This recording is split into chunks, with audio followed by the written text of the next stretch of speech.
Udah cukup lama kita belum update lagi di dunia pergamepetan yang buat PC. Terakhir kita nge-review gamepad PC itu kapan ya?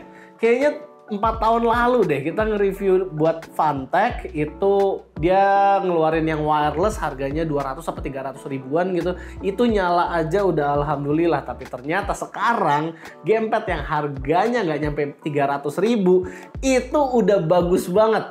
Analognya sama triggernya itu udah hall effect. Terus juga ada macro button di belakang, triggernya bisa di-set, dan bahkan di padnya itu udah mechanical.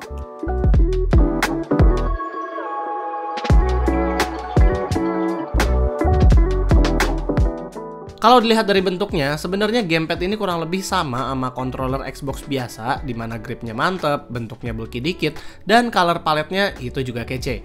Kombinasi warna putih, abu, dan oranye yang di sini ngasih nuansa yang lebih segar gitu, di mana punya skema warna yang gue akuin lebih kece dibanding Nova Lite yang sebelumnya. Oh ya, buat pilihan warna itu ada white, black, dan juga gold special edition, di mana harganya kalau di Tokped ada di 300 ribuan, namun di Shopee bisa kalian dapetin cuma di 268 ribuan aja.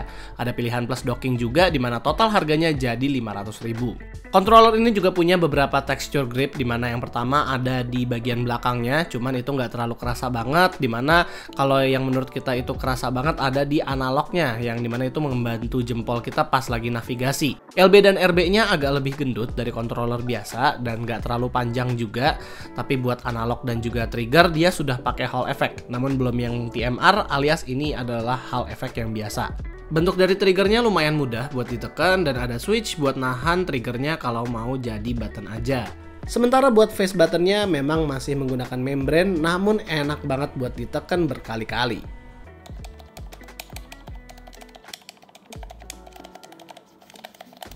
Berbeda dengan face button, di padnya ini punya switch mechanical clicky yang mirip dengan blue switch, di mana beberapa orang lebih prefer switch ini kalau lagi game fighting.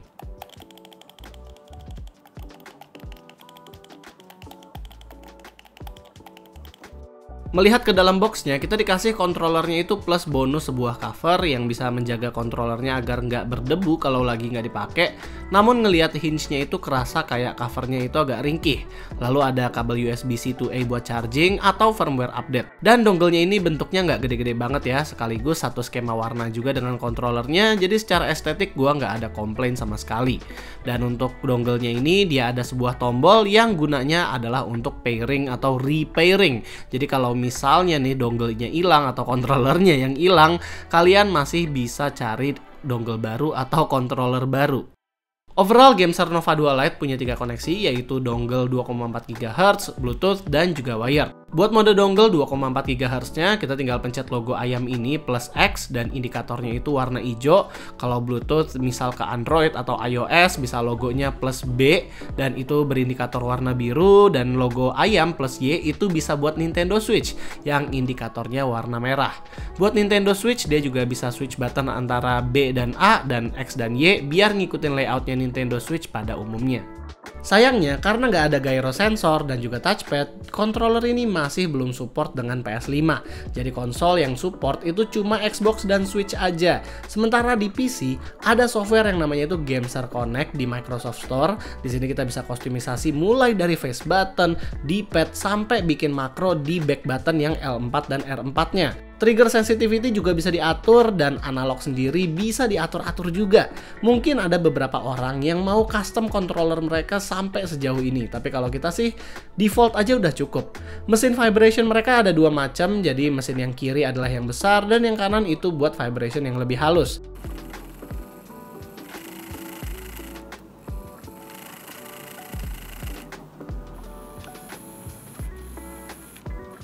Biasanya vibration engine kayak gini cuma bisa kita temuin di controller-controller yang harganya hampir sejuta, tapi sekarang di 200 ribuan itu juga ada. Nah, ngomong-ngomong soal analognya ini sendiri punya inakurasi sekitar 2,8% di keduanya. Nggak terlalu tinggi kalau menurut gua, mengingat ini harganya ya tadi itu nggak sampai 300 ribu. Kalau polling rate-nya dia sesuai klaimnya di 1000 Hz dikurang margin of error dengan latency yang juga lumayan rendah. Sementara saat Bluetooth mode dia punya polling rate di sekitar 112 Hz atau klaimnya itu di 125 Hz. So far buat harga di bawah 300 ribu ya, performa segini udah oke sih kalau menurut gua. Sepanjang gue pakai controllernya, gue cuman main beberapa game yang gue biasa mainin aja. Pas gue main bola, karena ini adalah pengalaman gue pertama kali pakai analog Hall effect, gue ngerasa ini analognya precise banget, dimana operan-operan gue itu lebih akurat ketimbang controller yang biasa kita pakai dulu. Kalau lagi main bola juga triggernya bisa di set jadi pendek, jadi kalau nge-sprint itu lebih gampang. Kalau di game racing macam Forza, triggernya juga lebih sensitif dan akurat, karena gue tadinya pakai controller yang basic, jadi game ini kerasa kayak pakai controller mewah gitu. Namun buat Najib yang biasa main game racing, dia tetap bilang kalau feel vibrationnya masih kurang dibandingkan stick PS4 atau Xbox. Kalau di game fighting macam Tekken gitu, yang enak ya 2 makro button di bawah ini bisa jadi cheat kalau kita mau ngeluarin combo yang ribet di Tekken. Ini controller udah cocok banget lah kalau misalnya kalian mau pakai di game yang susah macam Expedition 33 atau Wuchang yang The Fallen Feathers. Nah, untuk sensitivity juga kita bisa atur sesuka kita di softwarenya, mau itu dead zone analognya, mau dijadiin kotak, bahkan sensitivitas trigger juga bisa kita atur. Semua button yang ada di controller ini juga bisa di custom, hanya aja gua nggak biasa buat nge-custom button controller pas main. Paling 2 button belakang aja yang mau gua custom. Dan yang nggak enaknya, kalau kita udah custom 2 tombol yang ada di belakang ini, dia tuh gampang kepencet. Jadi gua warning aja, 2 button yang belakang ini gampang kepencet, apalagi kalau kita pakai controllernya itu nggak dalam posisi yang baik. Terakhir buat baterai, kapasitasnya hanya 600 mAh. Controller ini bisa tahan sampai sekitar 6 jam aja saat di dongle mode atau saat polling rate-nya itu 1000 Hz. Dan karena polling rate-nya itu besar banget, tentu controller ini sebenarnya bisa tahan sampai belasan jam kalau memakai Bluetooth aja. Karena gue nggak pernah ganti controller dari tahun 2020, jadinya pertama kali gue pakai Gamester Nova 2 Lite ini dan gue tahu harganya cuma 268.000, gue cukup tercengang. Pertama kali gue pakai itu feeling analog sama feeling triggernya beda banget, terus juga secara build quality juga ini solid, back buttonnya juga enak. Terus juga ada fitur-fitur yang tadi gue udah sebutin itu bagus banget. Getarannya juga getaran yang premium, nggak kayak Fastech yang waktu itu gitu.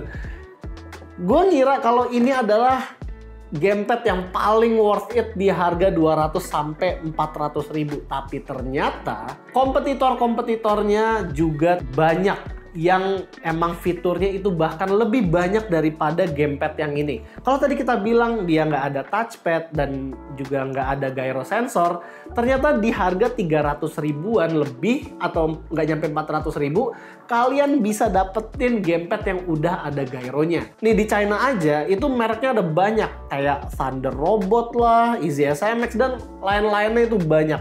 Bahkan ODM aja itu juga banyak yang bagus-bagus sekarang. Pongo dia ngeluarin udah ada gyro, terus juga ada Rexus Daxa juga, dan kemarin Fantech juga ada ngeluarin itu ada gyronya dan bahkan layoutnya itu layout yang PS, jadi lebih unik gitu.